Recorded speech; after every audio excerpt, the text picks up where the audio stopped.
नमस्कार, मैं हूं दिव्यांजलि मोहित्रा। दुनिया बदल रही है और लोग भी बदल रहे हैं। जैसे लोग बदल रहे हैं वैसे ही लोगों की सोच बदल रही है। एक फैक्ट है कि आप अपनी जिंदगी तभी सुख चैन से जी सकते हैं जब आपने अपने परिवार के लिए कुछ सोचा।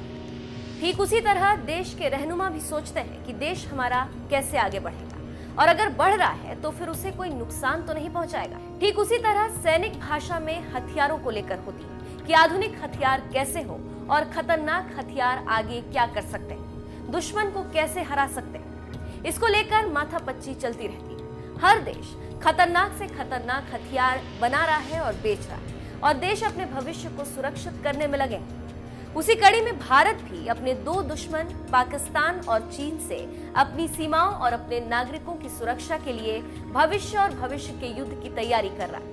सेना जिन तकनीकों पर स्टडी करने वाली है उनमें ड्रोन स्वॉर्म से लेकर रोबोटिक्स, लेजर, आर्टिफिशियल इंटेलिजेंस और एल्गोरिदम वॉरफेयर शामिल है। सूत्रों के मुताबिक इस स्टडी का मकसद सेना की परंपरागत युद्ध क्षमता को मजबूत करने के साथ ही साथ उसे नॉन काइनेटिक और नॉन कॉम्बैट वॉरफेयर के लिए तैयार करना है। भविष्य को ध्यान में रखते हुए चीन भी कई तरह की तकनीकें विकसित कर रहा है।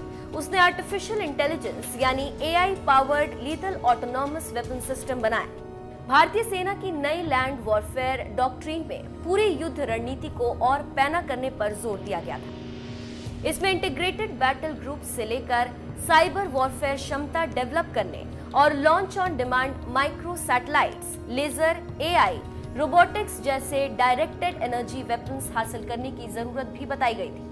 अब वहीं IBGs ने आकार लेना शुरू कर दिया है। ये सेल्फ कंटेन्ड फाइटिंग फॉर्मेशंस की सूरत में होंगे जो तेजी से मोबिलाइज किए जा सकते हैं। हर IBG में करीब 5000 सैनिक होंगे जिनमें infantry, tank, artillery, air defence, signals और इंजीनियर्स के जवान शामिल होंगे। पिछले साल वेस्टर्न और ईस्टर्न फ्रंट्स पर युद्धाभ्यास में IBGs को शामिल किया जा चुका है। खबरों की माने तो भविष्य के युद्धों में तकनीक एक अहम पहलू होगी।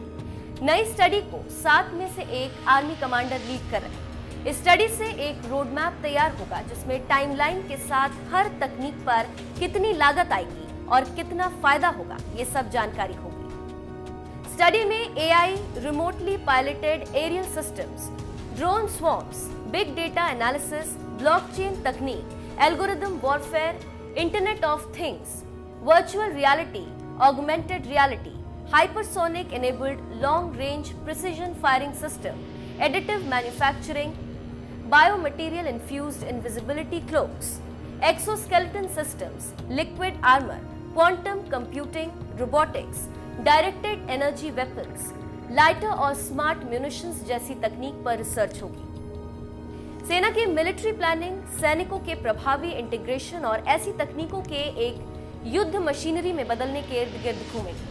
इसके अलावा ग्रे जोन वॉरफेयर में क्षमता बढ़ाने पर भी फोकस होगा। फिलहाल सेना के पास जो संसाधन है और जो खरीद की जा रही है उसमें इन तकनीकों के शामिल होने पर बदलाव हो सकते हैं। भारत ने ड्रोन स्वॉर्म्स या air launched small aerial systems को डेवलप करने पर पहले ही थोड़ा काम कर रहा है। अमेरिका के साथ इस पर एक जॉइंट प्रोजेक्ट चल रहा है। ये bilateral defence technology and trade initiative के तहत 7 जॉइंट प्रोजेक्ट्स में से एक है। तो आप समझ सकते हैं कि पाकिस्तान और चीन को भविष्य के युद्ध में हराने के लिए भारत कैसी कैसी तैयारी कर रहा है।